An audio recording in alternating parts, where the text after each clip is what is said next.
நடந்து முடிந்த மாவீரர் நிகழ்வு தெளிவாக சொல்லிவிட்டது.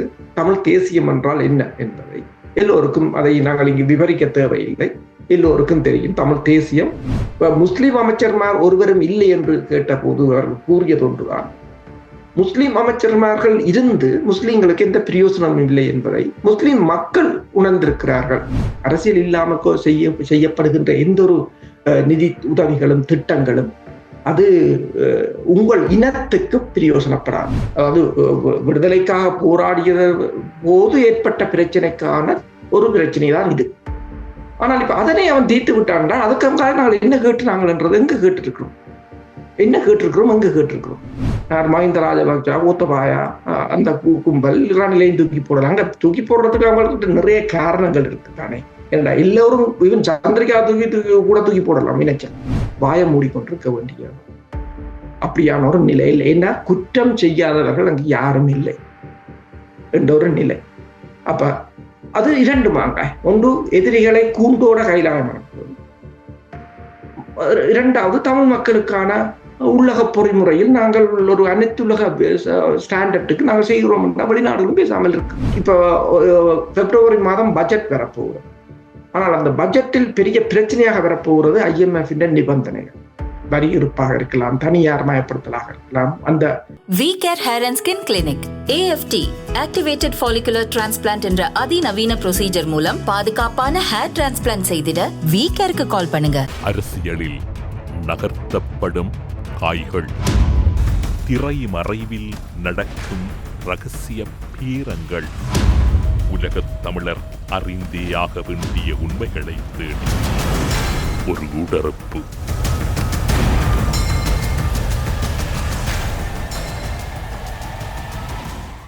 பிரித்தானியாவில் இருக்கும் கலாநிதி பிரபாகரன் எல்லோராலும் நன்கு அறியப்பட்டு பரிச்சயமான இராணுவ ஆய்வாளர் வேல்ஸிலிருந்து அருஸ் அவர்களை ஊடறுப்பு நிகழ்ச்சியோடு இணைத்திருக்கின்றோம்.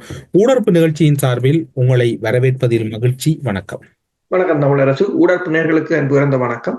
இலங்கையின் புதிய அரசினுடைய திட்டங்கள் எல்லோரும் எதிர்பார்த்ததை விட மிகவும் காத்திரமான வகையில் சில விடயங்களை கையாளுவதற்கான தோற்றப்பாடுகள் ஆங்காங்கே தென்பட்டு கொண்டிருக்கின்றன.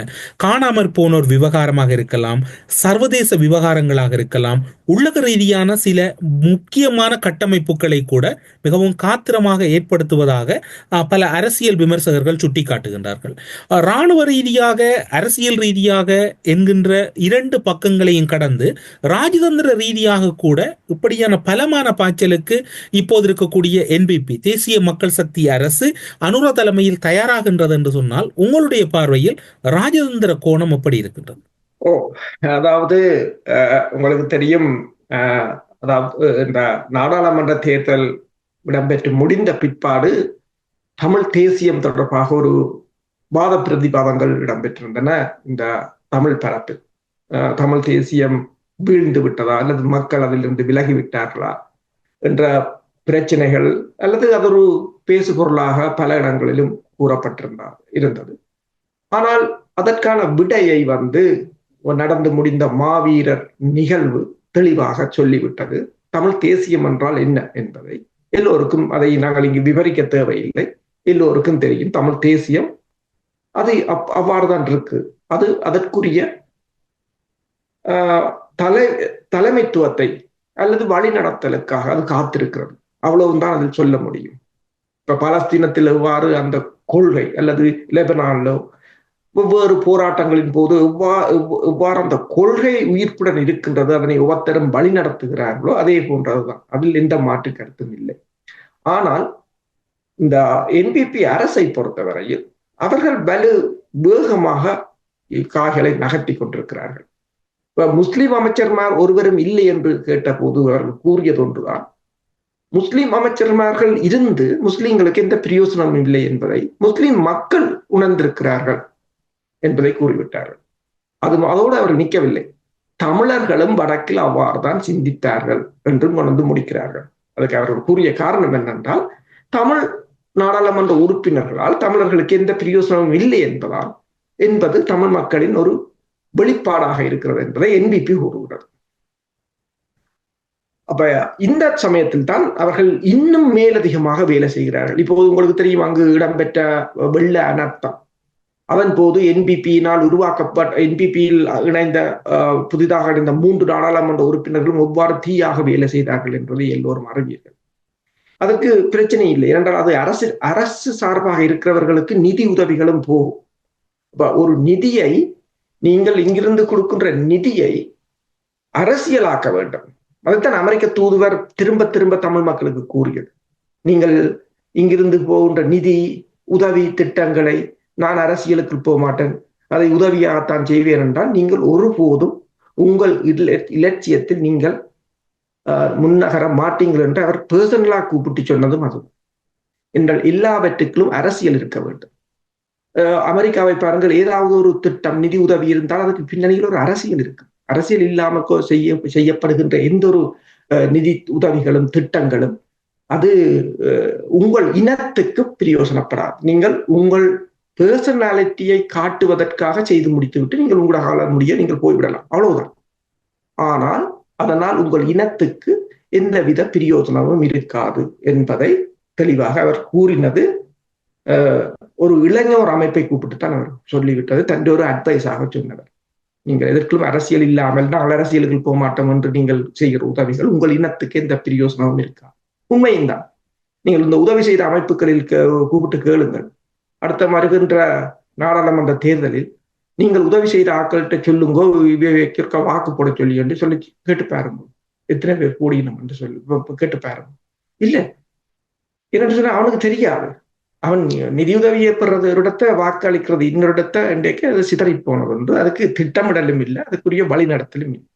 ஆனால் நான் ஏன் இதையெல்லாம் சொல்கிறேன் என்று சொன்னால், இது எல்லாம் அவர்கள் கரைத்து குடித்து வந்திருக்கிறார்கள். இப்ப என்பிபி முட்டாள்தனமான அரசுடன் மோதுவது இலகுவானது, ஆனால் அதே ஒரு புத்திசாலியான அரசுடன் மோதுவது என்பது மிக மிக கடினம். அது ஆயுத போரை விட மிக கடினமானது. இப்ப பாருங்கள், அவர்கள் என்ன செய்திருக்கிறார்கள் என்று சொன்னால், இந்த ஓஎம்பி அலுவலகம் வந்து the Office on Missing Person என்று சொல்றது, காணாமல் போனோர் அமைப்பு, காணாமல் போனவர்களுக்கான அந்த அலுவலகம், அவர்களை தேடுவதற்கான அலுவலகம் அல்லது அவர்களுக்கு என்ன நடந்தது என்பதை விசாரணை செய்வதற்கான அலுவலகம். அதற்கு ஒருவரை இப்போது கோல் பண்ணி இருக்கிறார்கள். அந்த வெற்றிடத்தை நிரப்புவதற்கு பார்லிமெண்ட், அதாவது நாடாளுமன்றத்தால கோல் பண்ணியிருக்கிறார்கள் அந்த வேக்கெண்டுக்கு. அதுக்கு அவர்கள் கூறியது என்று சொன்னால், அதற்கு நியமிக்கப்பட வேண்டியவர் வந்து ஒரு பெரிய experience in fact finding, human rights law, international humanitarian law, humanitarian response or any other qualification relevant to the carrying out the function of the OMB. That's it. அப்ப அடுத்தது அந்த நிலைமைக்கு போறாங்க. இப்ப தமிழ் மக்கள் எதனை பேசுகிறார்கள்? காணாமல் போனோர் போராட்டம் இருக்கின்றது, சரணடைந்தவர்கள் தொடர்பாக, நீதி கோரல் தொடர்பாக. அப்ப அதை முடித்து விட்டால் தமிழ் மக்களுக்கு பிரச்சனை இல்லை என்று முடிக்க போறார்கள். இப்ப இங்கேயே நீங்கள் பாருங்கள், என்ன பிரச்சனை என்றால், ஐக்கிய நாடுகள் சபையின் மனித உரிமைகள் ஆணைக்குழுவில் போய் இலங்கை அரசா தண்டித்து விட்டால் அந்த பிரச்சனை முடிந்த மாதிரி கொண்டு வந்து முடிஞ்சாச்சு. மனித உரிமைகள் ஆணைக்குழு என்பது என்ன? அதுக்கும் அரசியலுக்கும் சம்பந்தம் இல்லை. அது குற்றம், போர்க்குற்றம், மனித உரிமை மீறல்களை தண்டிப்பது. அதுவும் அரசியலுக்காக தண்டிக்குமே தவிர, அதுவும் அமெரிக்கா சொன்னால்தான், அல்லது ஐரோப்பிய ஒன்றியம் சொன்னாலும், அல்லது அது சார்ந்த நாடுகள் சொன்னால் தான் செய்யுமே தவிர, அது அவர்களுக்கு நலன் இருந்தால் செய்யும், அவ்வளவுதான். ஆனால் அது வந்து இன்னொரு நாட்டை, அதாவது டூல்ஸ், வெஸ்டர்ன் எல்லாம் வெஸ்டர்ன், அதாவது மேற்குலகம் சார்ந்த அமைப்புகள், அவர்களால் உருவாக்கப்பட்டது, அவர்களுக்காகத்தான் அவைகள் செய்யப்படுவது. ஆனால் அவங்களுக்கு அதை எவ்வாறு மடைமாற்ற வேண்டும் என்றும் அவங்களுக்கு தெரியும், எல்லாம் வடிவாக தெரியும்.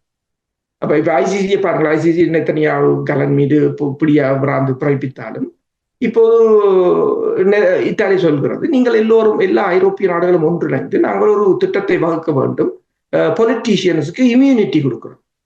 சரி, அவங்களே மாற்ற போறாங்க, தங்களுக்கு தேவையான அவங்க மாற்றுவாங்க. அதை நம்பி நாங்கள் மக்களை என்னென்று சொல்லி இப்போ கொண்டு ஐக்கிய சபைக்கு தான் அங்கிருந்து வருவது மனித உரிமைகள் ஆணைக்குழு. மனித உரிமைகள் ஆணைக்குழு என்பது போர்க்குற்றங்களை போர்க்குற்றம் செய்தவர்களுக்கான தண்டனை வழங்குவது அல்லது தண்டிப்பது, அவ்வளவுதான். அவ்வளவுதான் அதோட கெப்பாசிட்டி. ஆனால் எங்கட பிரச்சனை அதுவா? இது எங்கட பிரச்சனையால் வந்த பிரச்சனை. அதாவது விடுதலைக்காக போராடிய போது ஏற்பட்ட பிரச்சனைக்கான ஒரு பிரச்சனை தான் இது. ஆனால் இப்ப அதனை அவன் தீர்த்து விட்டான்டா, அதுக்காக நாங்கள் என்ன கேட்டுனாங்கன்றது எங்க கேட்டுருக்கிறோம், எங்க கேட்டிருக்கிறோம். இப்ப எல்லோரும் மனித உரிமைகள் ஆணைக்குழு, மனித உரிமைகள் நீதி கோரல் என்றுதான் தெரிஞ்ச தவிர அரசியல் தொடர்பாக இங்கு பேசியது. மாகாண சபையை இறுதியாக இந்தியா தான் கொண்டு போட்டது இந்த UN தீர்மானத்துக்கு. ஆனால் அவங்களுக்கு மாகாண சபையும் எடுக்க போறாங்க. மாகாண சபை இல்லை என்றே சொல்லிட்டாங்க. மாகாண சபை இல்லை, அதாவது மாகாண சபை இல்லை. இப்ப ஒரே இலங்கையர் என்று அவர்கள் கூறும்போது, ஒரே இலங்கையர் என்று சொன்னால் அடுத்த பிரச்சனை வரும், அங்கு காணாமல் போன ஒரு பிரச்சனை, நீதி நிலைநாட்டுதல் என்று வரும். அப்ப அதனை செய்வதற்கான ஒரு திட்டமாகத்தான் நீங்கள் இதனை பார்க்கலாம். என்ன, இப்போது அந்த OMBயை கையில் எடுத்திருக்கிறார்கள். அதை அந்த இந்த வேக்கண்ட் அட்வர்டைஸ்மெண்டை பார்க்கும் போது ஓரளவு நீங்கள் ஒரு சின்ன செய்தி தானே என்று சிலவற்றை நாங்கள் கடந்து போய்விட முடியாது. சிலவற்றை நீங்கள் அலசி ஆராய்ந்து பார்த்து அதன் பின்னணியை பார்த்தால் தெரியும் என்ன நடக்க போகிறது. அடுத்ததாக பாருங்கள், இப்போ இந்தியாவுக்கு போகிற, இந்தியாவுக்கு போனதும் அங்கு வந்து எக்கனாமி அண்ட் டெக்னாலஜியை பற்றி கேட்க போறாங்க. நிதி உதவி, ப்ரொஜெக்டுகளுக்குரிய நிதி உதவியை கேட்க போறார். அடுத்ததாக கடன் மறுசீரமைப்பை கேட்க போகிறார். அடுத்ததாக வீடமைப்பு, விவசாயம் தொடர்பான உதவியை பெறப்போகிறார்கள். அதுக்கு அடுத்ததாக மீன்பிடி பிரச்சனை மோடியுடன் நேரடியாக கதைக்க போகிறார். அடுத்த தமிழ் மக்களின் மீன்பிடி பிரச்சனை. அப்ப இங்கிருந்து, அதாவது தமிழ் அரசியல் கட்சிகளால் கைவிடப்பட்ட அத்தனையையும் மெல்ல மெல்ல தூக்கும். இப்ப OMB அலுவலகம் வந்து ஒரு கல்லில 2 மாங்காய். ஒன்று, தமிழர்களின் பிரச்சனையை தாங்கள் விசாரித்து ஒரு உள்ளக பொறிமுறையினூடாகவே செய்ய போகிறோம், அனைத்துலக ஸ்டாண்டர்டுக்கு ஒரு ஆளை நாங்கள் ரெக்ரூட் பண்ணுகிறோம் என்று கொண்டு முடிக்க போறோம். இரண்டாவது, அது தண்டிக்கப்பட போறவர்கள் யார்? அனுராவுக்கு எதிரான கட்சிகள், மஹிந்த ராஜபக்ச, கோத்தபாயா, அந்த கும்பல் ரணிலையும் தூக்கி போடலாம். அங்க தூக்கி போடுறதுக்கு அவங்களுக்கு நிறைய காரணங்கள் இருக்கு தானே. ஏன்னா எல்லோரும் இவன் சந்திரிகா தூக்கி போடலாம் நினைச்சா.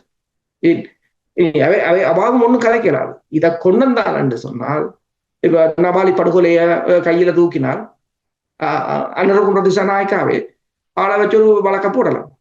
கையில தூக்கினால் சந்திரிகா பண்ற குமாரதுங்கா இங்க பேசாம சத்தம் போடாம வாய மூடிக்கொண்டிருக்க வேண்டியது. அப்படியான ஒரு நிலை இல்லை. ஏன்னா குற்றம் செய்யாதவர்கள் அங்கு யாரும் இல்லை என்ற ஒரு நிலை. அப்ப அது 2 மாங்காய். ஒன்று, எதிரிகளை கூண்டோட கைலாயம் அனுப்புவது. இரண்டாவது, தமிழ் மக்களுக்கான உள்ளக பொறிமுறையில் நாங்கள் ஒரு அனைத்துலக ஸ்டாண்டர்டுக்கு நாங்கள் செய்கிறோம் என்றால் வெளிநாடுகளும் பேசாமல் இருக்கும் என்றால் அவர்களிடம் வேறு ஒரு மார்க்கமும் இல்லை.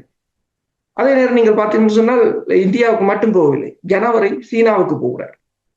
டில்வின் சில்வா அண்மையில் ஒன்றை கூறியிருந்தார். டில்வின் சில்வா ஒரு இன்டர்வியூ கொடுத்திருந்தார் கொழும்பிலிருந்து வருகின்ற பத்திரிகைக்கு.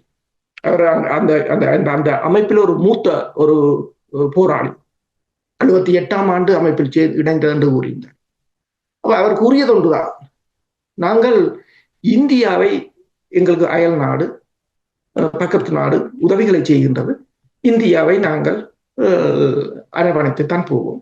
அதே போல சீனாவை பொறுத்தவரையில் உலகிலேயே மிக அதிக தொழில்நுட்பம் வாய்ந்த நாடாக மாறி வருகின்றது. பொருளாதாரத்தில் அமெரிக்காவுக்கு அடுத்த நிலையில் இருக்கின்றது. சீனாவும் இலங்கைக்கு முக்கியமான ஒரு நாடு.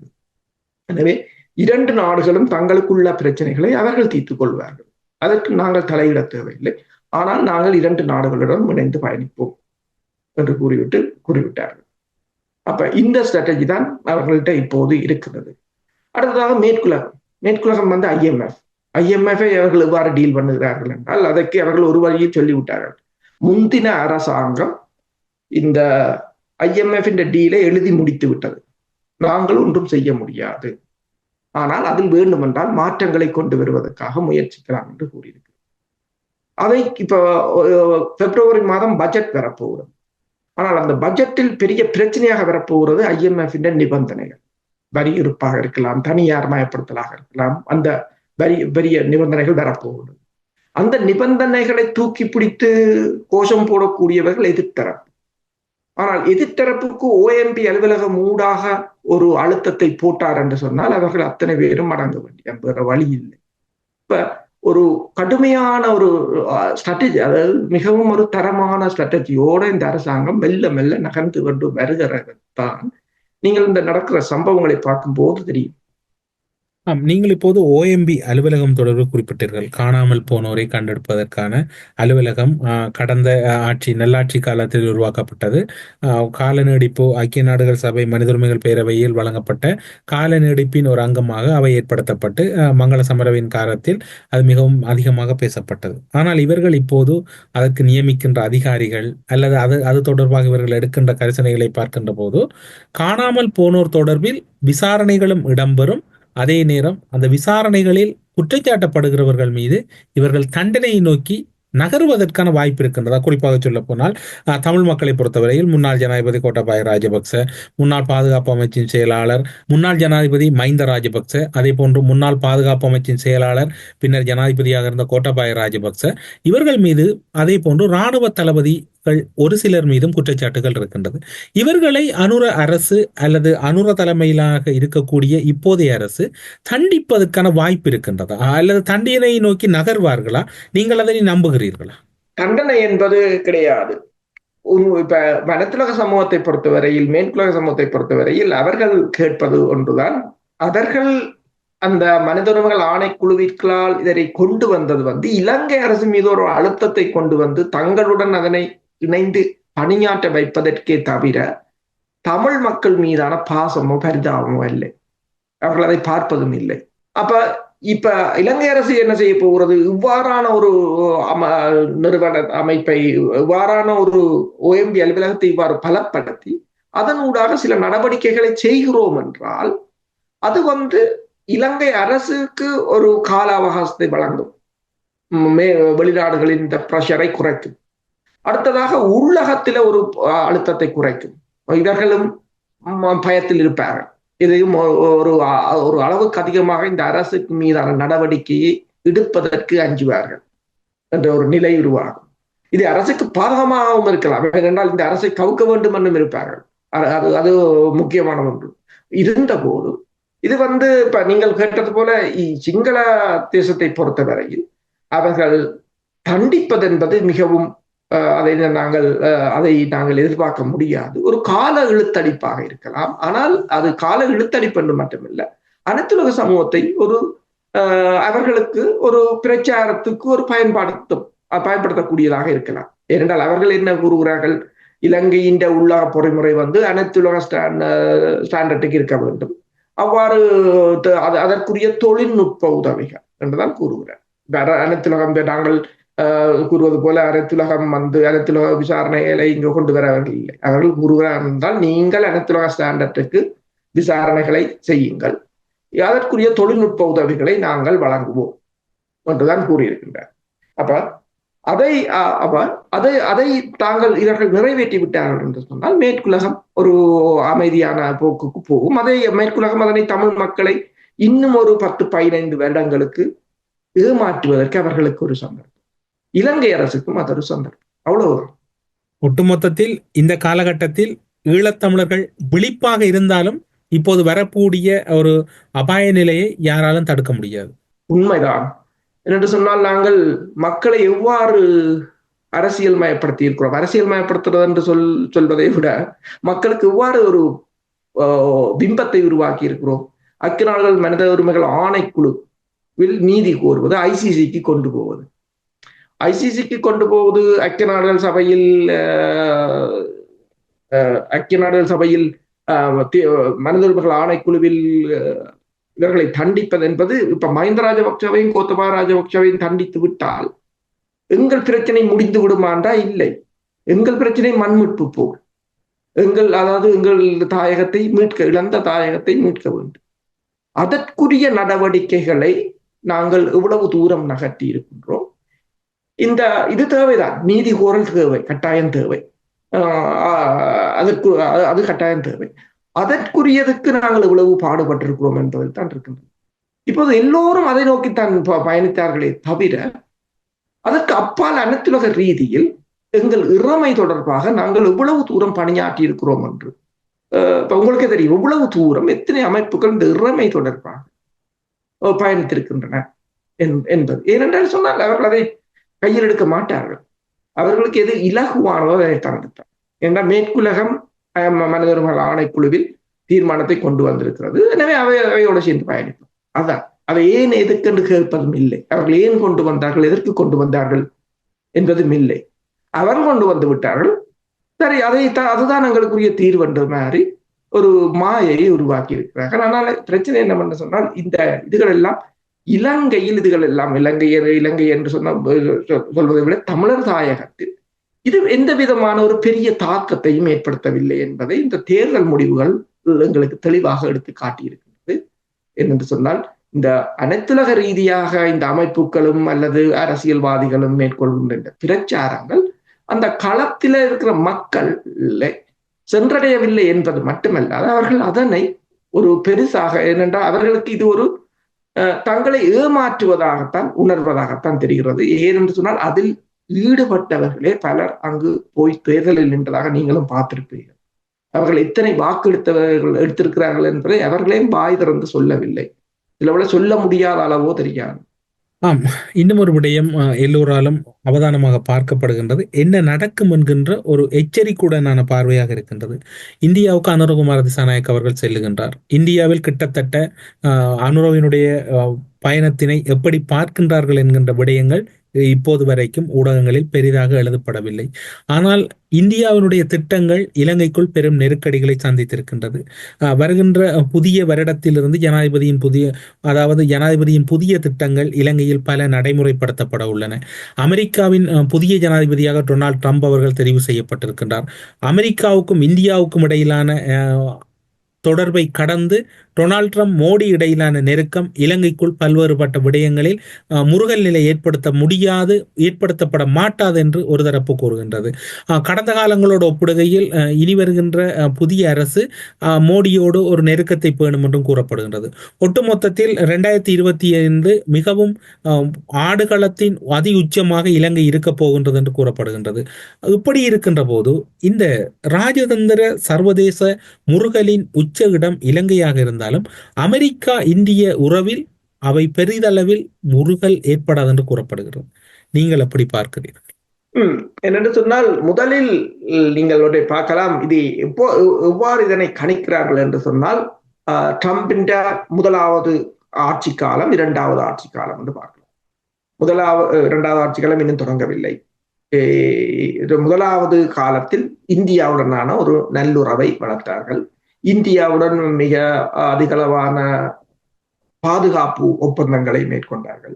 இந்திய துறைமுகங்களை அமெரிக்க கடற்படையினர் பயன்படுத்துவதற்குரிய உடன்பாடுகளை கூட, அதாவது அமெரிக்காவின் கடற்படை கப்பல்களை திருத்துவதற்குரிய உடன்பாடுகளை கூட எட்டியிருந்தார்கள் ட்ரம்பின் காலத்தில். அப்போ மைக் பொம்பியோ வந்திருந்தார். இந்தியாவின்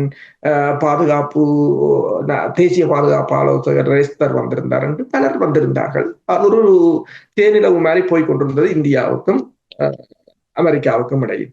ஆனால் பிரச்சனை என்னவென்று சொன்னால் இந்த கடந்த 5 வருடங்களில் முன்னைய உலகம் இல்லை. இப்போது உலகம் முற்றாக மாறிவிட்டது. அமெரிக்காவின் ஒற்றை ஆளுமை என்பதும் இப்போது இல்லை. 3 ஆளுமைகளாக போய்விட்டது.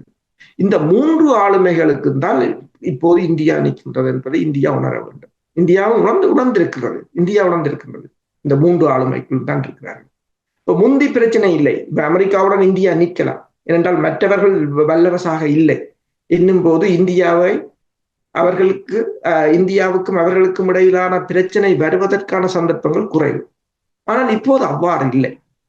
அவங்க டாலரை விட்டு வர்த்தகத்தில் ஈடுபடுறாங்க. அந்த வர்த்தகத்துக்கு இந்தியா போகத்தான் வேண்டும், வேற வழி இல்லை. அதே போல சீனாவை பொறுத்தவரை சீனாவின் வர்த்தகம் இந்தியாவுக்கு மிக மிக முக்கியமானது. சீனாவை விட்டு இந்தியாவால் இயங்க முடியாது என்ற ஒரு நிலைமை நீங்கள் பார்க்கலாம். இந்த 2023 ஆண்டு டோட்டல் எக்ஸ்போர்ட் தொடர்பாக வெளியான அறிக்கை சீனாவின் மொத்த ஏற்றுமதி வந்து 3.38 ட்ரில்லியன் டாலர்கள். அதுக்கு அடுத்ததாக நிற்கிறது அமெரிக்கா 2.02 ட்ரில்லியன் டாலர்கள். சரி, இப்படி கணக்க சொல்லி கொண்டு போகலாம். ஆனா இது ரெண்டையும் நான் முக்கியமா பார்க்கிறேன். சீனாவுக்கும் அமெரிக்காவுக்கும் மொத்த ஏற்றுமதி. உலகத்தின் டாப் 30 நாடுகளின் ஏற்றுமதி வந்து 19 ட்ரில்லியன். இப்ப என்னென்றால் ஒன்றை பாருங்கள், இந்தியாவின் மொத்த ஏற்றுமதி 432 பில்லியன் டாலர். ஆனால் தாய்வான் ஏற்றுமதி அதே சேம் 432 பில்லியன். தாய்வான் எந்த அளவு, இந்தியா எந்த அளவு நாடு யோசிப்பாங்க. இந்தியா எந்த அளவு நாடு, தாய்வான் எந்த அளவு நாடு. இப்ப தாய்வான் இந்த அளவு ஏற்றுமதியை செய்வதற்கு அங்க என்ன இருக்கின்றது? மைக்ரோசிப். அதை யார் கொடுத்தது அந்த டெக்னாலஜி? அமெரிக்கா. அப்ப அமெரிக்காவின் அந்த மேற்குலகத்தின் ஆளுமையால் தான் தாய்வான் ஏற்றுமதி இந்த அளவுக்கு இருக்குது. சரி, கொங்கோ கேளுங்க. கொங்கோ 574 பில்லியன் டாலர்கள். இந்தியாவை விட அதிக ஏற்றுமதியை செய்கிறது கொங்கோ. எந்த அளவு கொங்கோ? அது யாரிடம் இருந்தது? பிரித்தானியாவிடம் இருந்தது. பிறகுதான் சீனாவிடம் போனது. ஆனால் இப்ப சீனாவின் ஏற்றுமதி என்று பார்த்தால், உண்மையில் சீனாவின் ஏற்றுமதி என்று பார்த்தால் என்னத்தை பார்க்க வேண்டும்? இந்த 3.38 ட்ரில்லியன் கொங்கோகின்றையும் அதுக்குள்ள தான் வரும், தாய்வான்றையும் அதுக்குள்ள தான் வரும். ஏன்னா இது ரெண்டும் சீனாவின் நிலம் என்றுதான் இப்போதும் கூறப்படுகின்றது. அப்ப இந்தியாவின் உணவு சனத்தொகை உலக சனத்தொகையில் மிக அதிகமானது இந்தியா. ஆனால் அப்ப தாய்வான் அளவுக்கு தான் ஏற்றுமதி இருக்கின்றால் இந்தியா இன்னும் தனக்கான வர்த்தகத்தையோ அல்லது தன் பொருளாதாரத்தையோ விஸ்தரிக்க வேண்டிய நிலை. இப்ப அண்மையில் வந்த ஆய்வின்படி வந்து இந்தியா வந்து 2030 ஆண்டு அளவில் கிட்டத்தட்ட 115 மில்லியன் வேலை வாய்ப்பை உருவாக்க வேண்டும். இல்லை என்றால் இந்தியா தப்பி பிழைப்பது கடினம். 115 மில்லியன் வேலை வாய்ப்பு. ஒரு வருடத்துக்கு இந்தியா 15 லட்சம் பொறியியலாளர்களை உருவாக்கி கொண்டிருக்கு. ஆனால் அதுல 60% தான் வேர்க்கபிளா இருக்கிறார்கள். அதிலும் சொல்கிறார்கள் என்னென்றால் இண்டஸ்ட்ரியல் ஸ்டாண்டர்டில் இருக்கிறதே ஒரு 45% தான் என்ஜினியர்ஸ் என்று சொல்லி. அப்ப இவர்களுக்கான வேலை வாய்ப்பை தேட வேண்டும். இப்ப இந்தியாவே ஒரு பொருளாதாரத்தை தேடிக்கொண்டிருக்கு. இப்ப இந்தியா இப்போது என்னென்னு சொன்னால், இப்ப அனுரகுமார திசாநாயக்கா மீன்பிடி தொடர்பாக பேச போனாலும் இந்தியாவின் பொருளாதாரத்துக்கு விழுகிற ஒரு அடியாகத்தான் அது இருக்கு. என்னென்று சொன்னால், இந்தியாவுக்கு அந்த தண்ட வர்த்தகத்துக்காக தண்ட பொருளாதார வளர்ச்சிக்காகத்தான் இந்தியா இந்த பண்டைய நாடுகளை கூட சுரண்டி கொண்டிருக்கு. நீங்கள் முன்னர் ஒரு பெரும் விவரத்தை கூறினீர்கள். ஒரு வாரம் ஒன்றுக்கு கிட்டத்தட்ட எத்தனையோ லட்சம் டாலர்களை அள்ளி செல்லுகின்றது இலங்கை கடற்பரப்பில் இருந்தென்று. கிட்டத்தட்ட சொல்ல போனால் இந்தியா இலங்கைக்குள் திருடுகின்றது. ஆனால் இந்த மீனவர் விவகாரத்தை அனுர அரசு பெரிய அளவில் கையில் எடுப்பதற்கான சாத்தியக்கூறுகள் அல்லது முருகல் நிலையையும் எதிர்கொள்வதற்கு தயார் என்கின்ற ஒரு செய்தியினை மறைமுகமாக அனுர அரசு கொண்டிருப்பதனுடைய அச்சத்தினுடைய வெளிப்பாடுதான் இலங்கையில் இருக்கக்கூடிய இந்திய தூதுவர் சந்தோஷ் ஜியாவினுடைய சந்திப்புகளாக இருக்கலாம், அல்லது அவர் இவர்களை ஆசுவாசப்படுத்துவதாக இருக்கலாம். அவர் இந்தியாவுக்கு செல்வதற்கு முன்னர் அனுர தரப்பை ஏதோ ஒரு பதற்றத்தில் தயார்படுத்துவது போன்ற ஒரு மனநிலை உங்களுக்கு தென்படவில்லையா? அதான், அனுராவுக்கு 2 பக்கமும் தான் பிரச்சனை.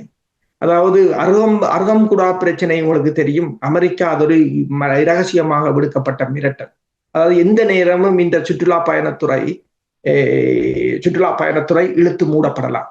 என்றால் அது வந்து மேற்குலகம் சார்ந்ததாகத்தான் இருக்கின்றது. அவர்கள்தான் பெருமளவாக வருவது, பெருமளவான டாலர்களும் அங்கிருந்து தான் வருவது. அப்ப ஒரு லெவலுக்கு மேல் அன்னொரு அரசு மேற்குலகத்தையோ அல்லது IMF-ஐயோ பகிர்க்க முடியாது. அடுத்ததாக இந்தியா.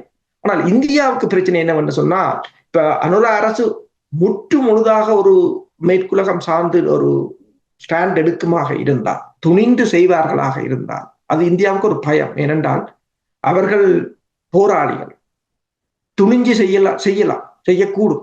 அந்த ஒரு பயம் இந்தியாவுக்கு இருக்கின்றது. அவர்கள் கையில் இப்போது 3-2 பெரும்பான்மையும் இருக்கின்றது. அண்மையில் டில்வின் சில்வா கலைக்கும் போது கூட அவர் அரசு தலைவராக அனுரகுமார திசாநாயக்கா இருந்தாலும் கொம்ரேட் என்றுதான் சொல்கிறார், எனது தோழன் என்றுதான் சொல்லி கலைக்கிறார் தவிர. அப்ப அந்த ஒரு மனநிலை தான் அவர்கள் இருக்கிறார். ஆனால் அவர்களை பொறுத்தவரையில் கட்சி ரீதியாக ஒரு பலம் பொருந்தியவர்களாக அனுரவாக இருக்கலாம், அல்லது அவர்களுடைய அரசியலில் இப்போது அமைச்சர்களாக நாடாளுமன்றத்தில் இருக்கக்கூடிய அனைவரும் டெல்வின் சில்வாவை ஒரு முதன்மையானவராக மறைமுகமாக பார்ப்பதை நீங்கள் உணர்கிறீர்களா? அவருடைய கருத்துக்களை யாருமே நிராகரிப்பதில்லை. இப்போது கூறியிருக்கின்றார் மாகாண சபை முறையை தேசிய மக்கள் சக்தி அரசாங்கம் நிராகரிக்கும் என்று. பெரும்பாலும் வருகின்ற நாடாளுமன்ற அமர்வுகளில் அது தொடர்பான சலசலப்புகள் எழுவதற்கு வாய்ப்பு இருக்கின்றது. இந்தியாவை எதிர்ப்போம் என்கிற இந்தியா மீது மக்கள் விடுதலை முன்னணிக்கு இருக்கக்கூடிய ஒரு வெறுப்பு, அல்லது இந்தியா மக்கள் விடுதலை முன்னணியை நடத்திய அந்த கடந்த காலங்களில் மக்கள் விடுதலை முன்னணி ஆயுத போராட்டம் நடத்திய போது ஏற்பட்ட சில மனக்காயங்கள் இன்று வரையும் தேசிய மக்கள் சக்தியிடம் இருக்கின்றது. உண்மைதான். என்னென்று சொன்னால், நீங்கள் கூறியது போல டெல்வின் சில்வாவை பொறுத்தவரையில் அவரே கூறியிருக்கிறார் தன்னை ஐயா என்றுதான் அழைப்பது என்று சொல்லி. ஆனால் அவர் ஒன்றை கூறுகிறார், இந்த வெற்றி எவ்வாறு பெற்றது என்று கூறும்போது அவர் கூறுகின்றார், இந்த வெற்றி என்பது நாங்கள் 4 பேர் 5 பேர் பெற்றதில்லை. ஒரு மனிதனுக்குரிய ஸ்ட்ரெச்சிங் லிமிட்டேஷன் இருக்கு. ஒரு தனி மனிதனுக்கு ஒரு லிமிட்டேஷன் இருக்கு. நாங்கள் நான் எல்லாவற்றையும் என்னால் செய்ய முடியாது. ஆனால் தாங்கள் ஒரு கொலெக்டிவா தான் ஈடுபட்டோம். உங்களுக்கு 5 பேர் தான் வெளியில் தெரியும். ஆனா எத்தனையோ 1000 பேர் முகமறியாதவர்கள், கிராஸ் ரூட் அல்ல பொலிட்டிக்கல் வேலையை பார்த்தவர்கள் இருக்கிறார்கள். அவர்கள் இறங்கி வேலை செய்திருக்கிறார்கள் என்பது இப்போது உங்களுக்கு புரியும்.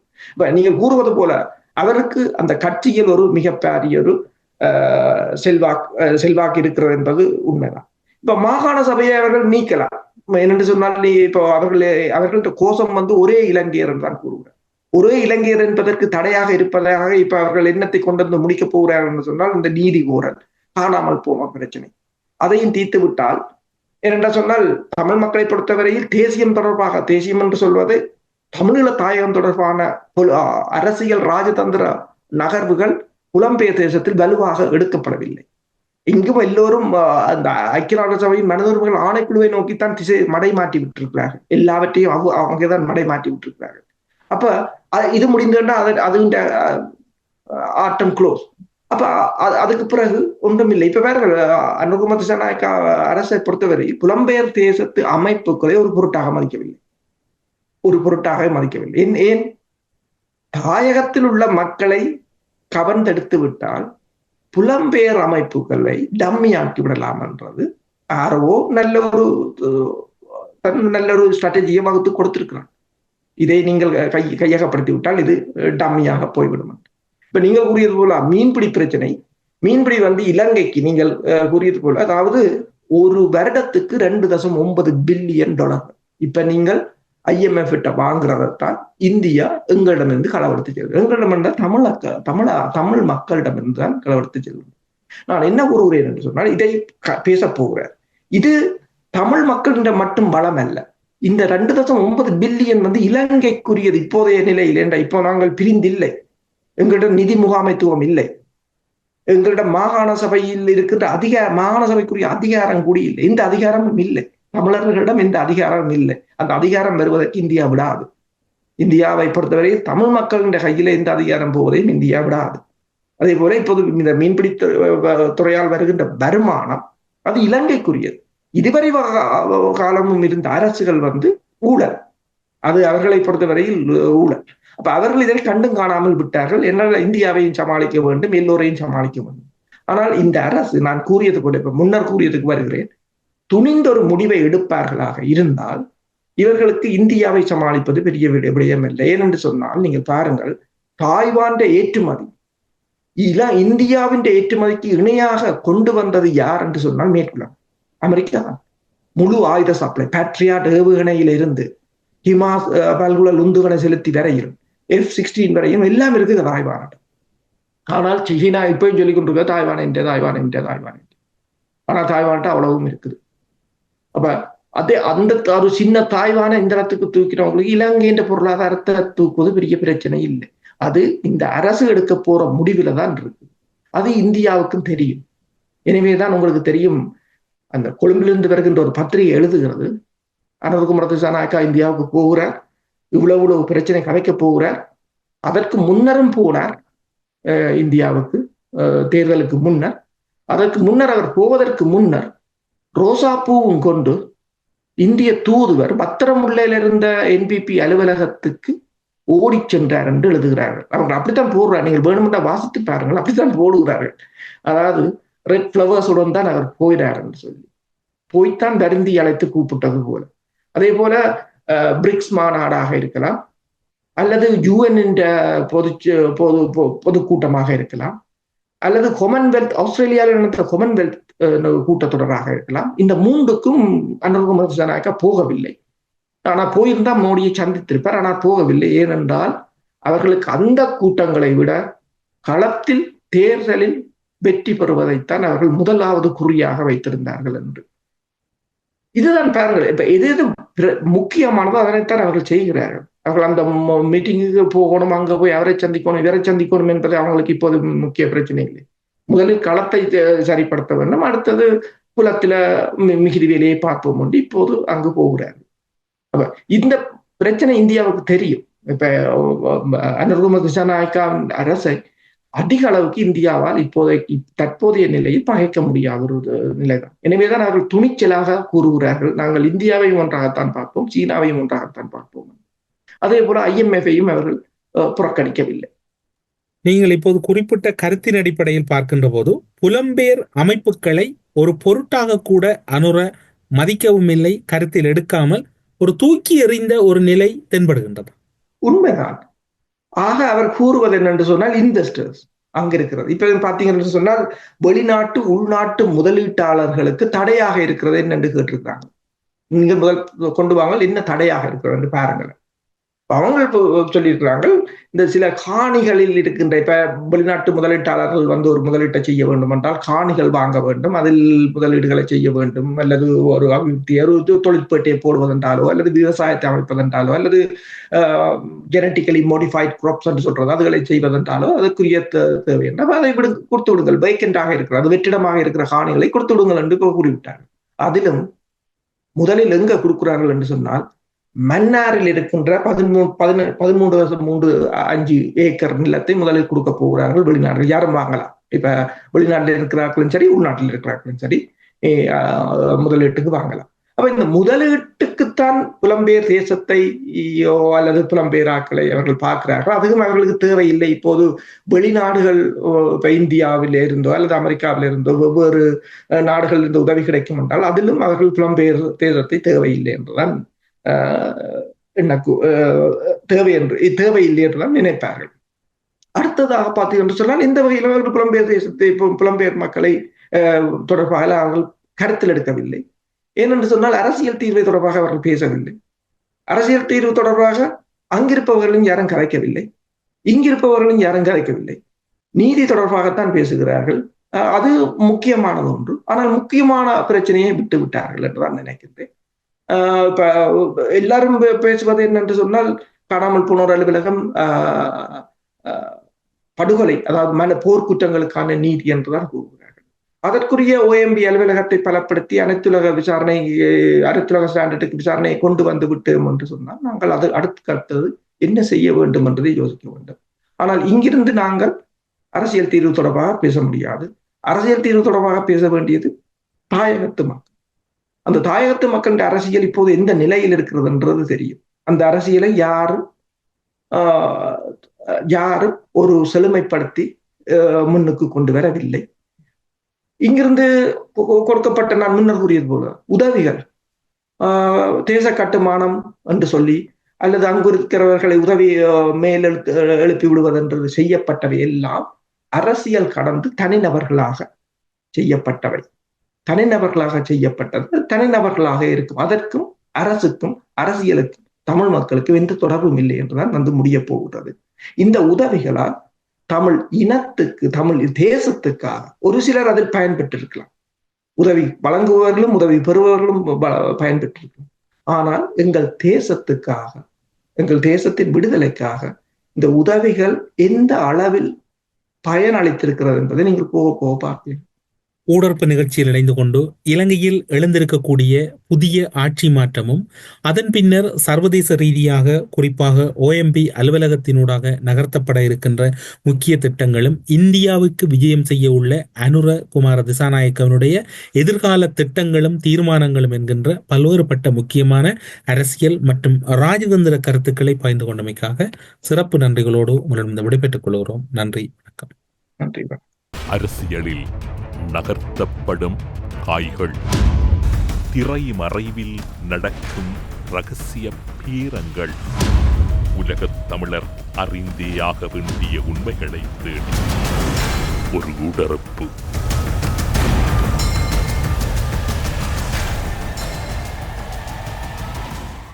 V-Care Hair and Skin Clinic AFT Activated Follicular Transplant என்ற அதிநவீன ப்ரொசீஜர் மூலம் பாதுகாப்பான ஹேர் டிரான்ஸ்பிளான்ட் செய்திட V-Careக்கு கால் பண்ணுங்க.